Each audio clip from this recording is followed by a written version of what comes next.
Nos acompaña don Álvaro Iriarte, que es analista internacional de Red Pública, autor de varios libros, bastante experto en materias políticas y electorales norteamericanas. No es el tiempo, que es en 5 de noviembre la elección, pero se empieza a calentar ese panorama. Pero antes, a ver si nos da el tiempo para hablar de eso, que tiene mucho interés, tenemos la liberación o el acuerdo de Julian Assange con la justicia, que le da la libertad después de haber estado en la embajada ecuatoriana en Londres, después de estar preso, después de haber sido acusado por filtrar documentos, creo que 2.500 documentos del Departamento de Estado norteamericano. Imagínense el problema que se mete una persona que da pie a investigaciones periodísticas amplias y de medios muy prestigiosos. Bueno, parece que ese tema se termina y se cierra.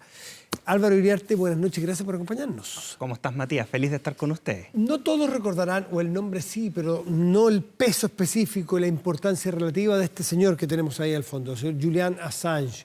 ¿Quién es? ¿Cómo se llega a este acuerdo y qué implica? Bueno, Julian Assange es australiano, o tiene nacionalidad australiana, planteémoslo en esos términos, y se hizo famoso por unas filtraciones en esta época de las tecnologías digitales y de acceso a través de Internet, el famoso caso Wikileaks, que, como tú decías, filtró una serie de documentos con toda una trama digna de películas, te diría yo, de James Bond, o de películas de espionaje que estamos acostumbrados a ver en Hollywood, porque en el fondo un analista de seguridad del ejército de los Estados Unidos,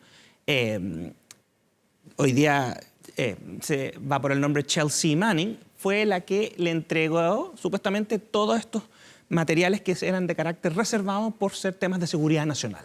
Ese es el punto de fondo. Y a través del sitio de Wikileaks comienzan a publicarlos con acceso. Y principalmente, Matías, la gente a lo mejor no se recuerda, como tú bien dices, pero el grueso de esos materiales estaban relacionados tanto con las operaciones militares en Afganistán, claro, y en Irak, las dos guerras de Bush hijo durante lo que fue la segunda época de su mandato presidencial post-atentados del 11 de septiembre. Ese es el contexto, esa es la figura. Y ahí comenzó toda esta situación porque, en el fondo, en Estados Unidos existe todavía vigente en parte la ley de espionaje que data de 1917. Y esta ley es muy categórica, es una ley que se dicta por el presidente Woodrow Wilson a los pocos meses de entrar a Estados Unidos a la Primera Guerra Mundial, y fueron dos leyes en paralelo, la ley de espionaje y la ley de traición o de sedición. Esa fue derogada, ha sido reemplazada, pero la de espionaje mantiene cláusulas vigentes. ¿Qué dice más o menos eso? Esta ley apunta en la práctica a que es un delito federal perseguible por lo tanto por el Departamento de Justicia, por los tribunales, y cambia la jurisdicción, no queda al conocimiento de los estados.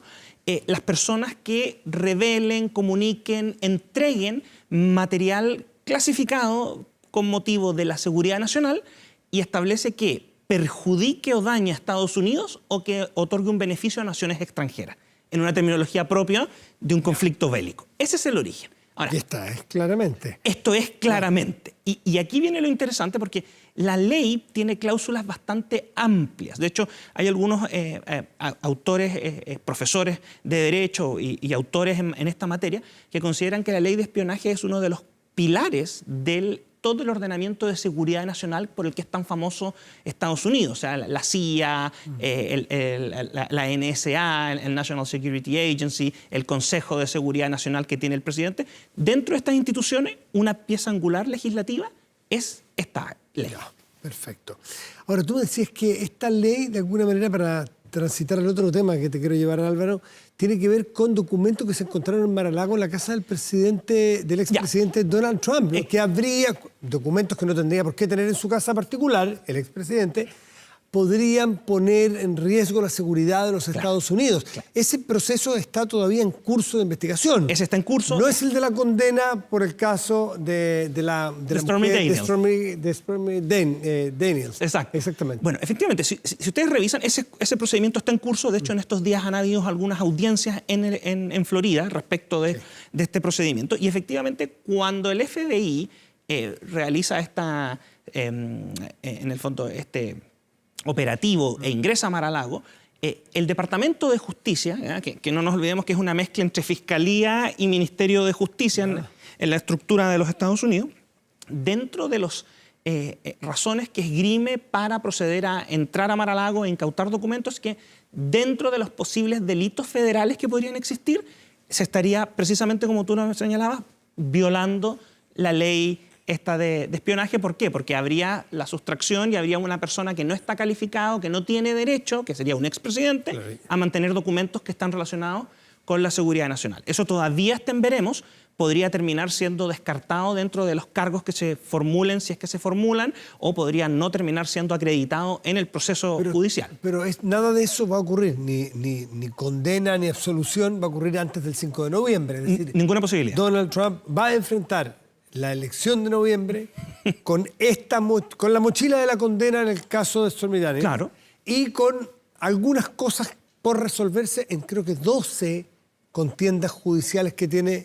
Y podrían ser Trump. más. Y podrían ser más. Las más relevantes son las de Georgia, que tiene que ver con este famoso, yo creo que en la cultura chilena lo entendemos harto, el telefonazo, cuando el presidente llama el día de la elección, cuando Georgia se está perdiendo por un estrecho margen a favor del actual presidente Joe Biden, y llama al gobernador y le dice, oye, tienes que encontrar los 11.000 votos que me faltan, y eso generó efectivamente una diligencia. Y el otro es el que tú mencionas, el de Mar-a-Lago. Claro. Esos son los más como relevantes. Dos casos relevantes que uno pudiera decir en el sentido común, olvidándose de la particularidad del país y de la situación política, decir, bueno, ni un presidente del mundo que pueda enfrentar una elección con esos cargos y con esa condena puede ni siquiera pasar a una segunda vuelta en cualquier parte del mundo. Bueno, aquí es hipercompetitivo, sobre todo que fue presidente, que representa una forma de pensar muy particular de algunos norteamericanos, y además porque al frente tiene un señor que ha demostrado o ha dado luces o ha dado espacio para que uno piense efectivamente si está en todo momento, en todos sus cabales o en todas sus capacidades cognitivas, y que es súper respetuoso con la persona del presidente Joe Biden, pero las imágenes dan para pensar al menos que sería examinable esa situación cognitiva. Entonces, qué elección más rara. Un condenado y un señor que a veces queda paralizado mirando al cielo. Mira, fíjate que el 2016, cuando fue la elección Trump-Clinton, los analistas, los comentaristas y también algunas personas en la academia analizaban este proceso mientras estaba ocurriendo como la elección más rara, porque era una elección donde la gente iba a terminar, y así fue, votando no por el candidato que le gustaba o no por un candidato que considerara bueno, sino que iba a terminar votando por un candidato para evitar que saliera el otro candidato. Era una cosa muy poco común en un sistema como el de los Estados Unidos, donde la elección se decidiera en el fondo, yo voto por Trump porque no quiero que salga Hillary Clinton y sus aliados, o yo voto por Hillary Clinton porque no quiero a Trump y sus aliados. Y ese era el momento, 2016. El 2020 no hubo esa connotación porque era distinto, pandemia, Biden se presentó con otra dinámica, pero ahora es lo que tú planteas, y eso es lo que arrojan todas las encuestas, que al final del día son las cosas que no se entienden del sistema político y de una democracia, y lo mismo que es Estados Unidos, ¿no? Pero en el fondo tú ves las encuestas, ves los números, todos te dicen que no están de acuerdo, no están conformes, pero los nominados de los partidos donde la gente fue a votar en las primarias, y en algunos lugares con números muy importantes de votación, son Donald Trump y el presidente Biden.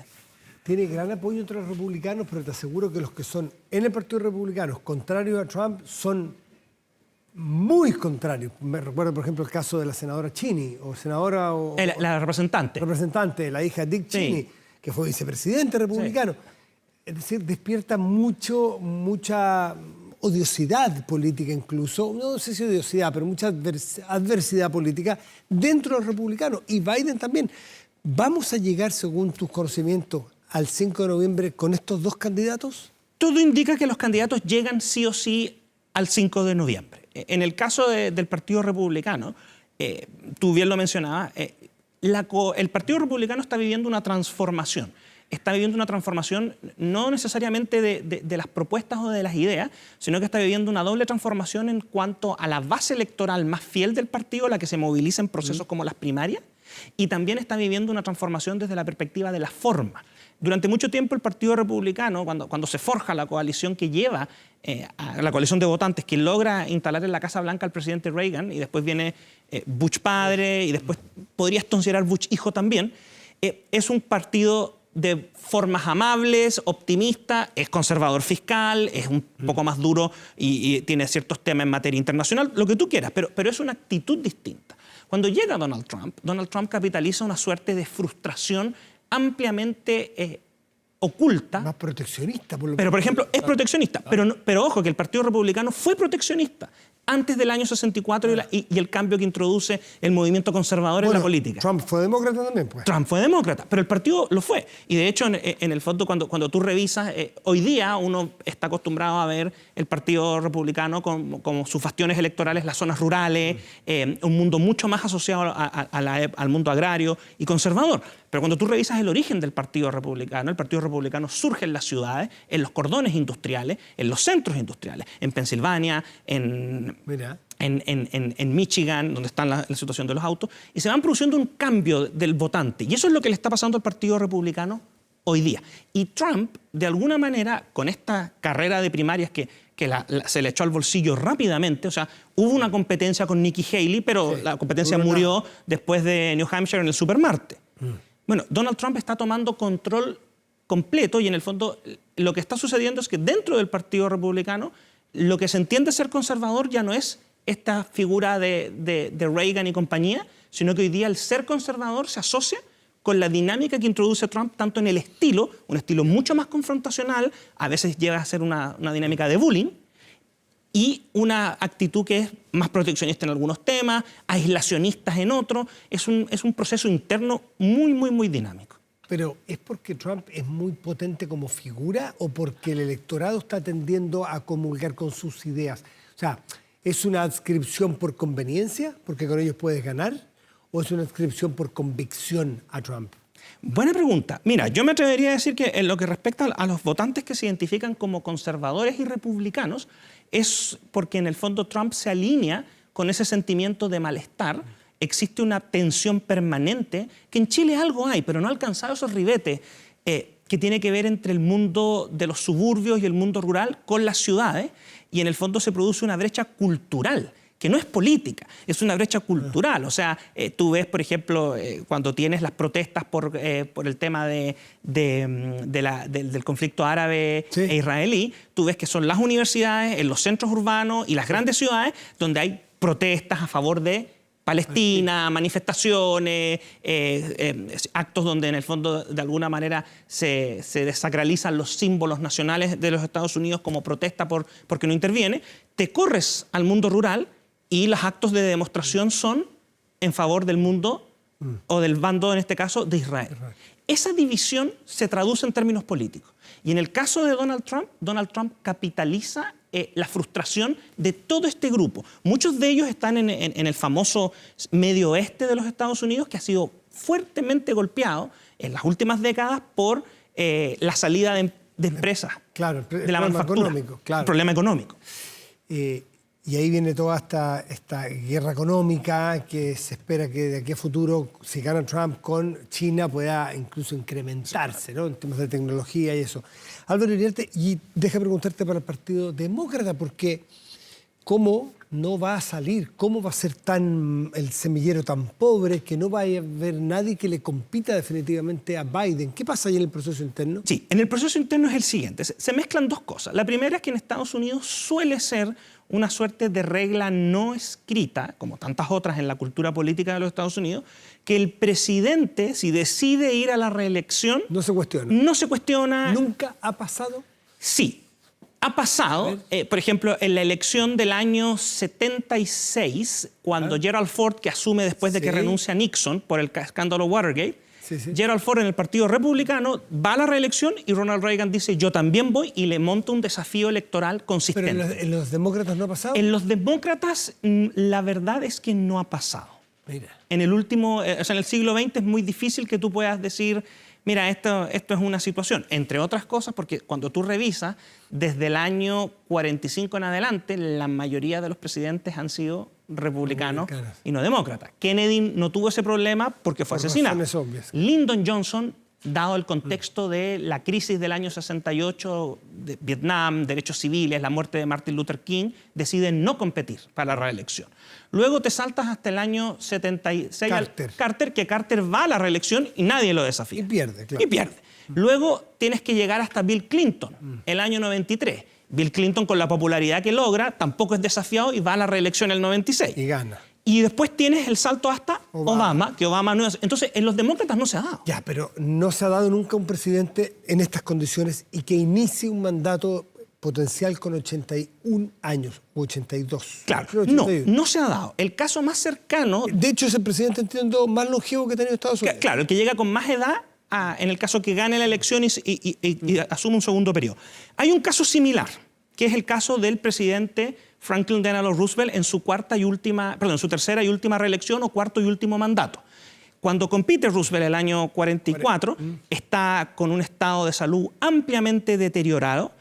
Se sabe que existe un riesgo vital relevante, pero el Partido Demócrata y él deciden competir igual para asegurar la presidencia. Perdón, estamos corto de tiempo, pero en ese caso es fundamental entonces el vicepresidente. Exacto, se vuelve muy relevante. Y aquí sigue siendo, no sé si la fórmula ya está estampada, la misma vicepresidenta que tiene ahora Kamala Harris. La fórmula no se determina hasta que la convención ratifica los nominados. Por lo tanto, lo que suena mucho es que si la salud cognitiva o la imagen de Biden se deteriora mucho, podría sonar un ruido que hiciera cambiar a la vicepresidenta por una figura que tuviera una mayor aceptación o popularidad. ¿Asoma alguien? Por ahora, no.